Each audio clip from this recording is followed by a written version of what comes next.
एक खूबसूरत गांव नूराबाद में हमजा नाम का एक गरीब लड़का रहता था।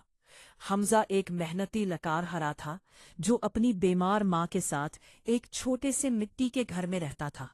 हमजा के वालिद का इंतकाल कई साल पहले हो चुका था और अब अपनी माँ की खिदमत और घर का खर्चा उठाना सिर्फ उसी की जिम्मेदारी थी। हर सुबह फजर की नमाज के बाद हमजा अपनी पुरानी कुल्हाड़ी उठाता और बर्फीले जंगल की तरफ लकड़ियां काटने चला जाता। एक रात जब हमजा लकड़ियां लेकर वापस आ रहा था तो उसे बर्फ के पास कुछ चमकता हुआ दिखाई दिया। हमजा ने करीब जाकर देखा तो वहां एक चमड़े का थैला पड़ा था। थैला सोने के सिक्कों से भरा हुआ था। हमजा के दिल में ख्याल आया।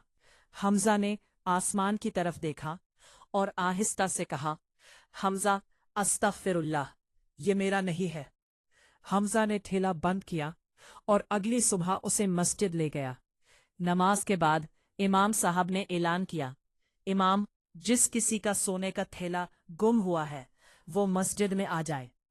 इतने में एक अमीर ताजिर रोता हुआ मस्जिद में दाखिल हुआ। मैं यूस पूरी रात ढूंढता रहा हूं।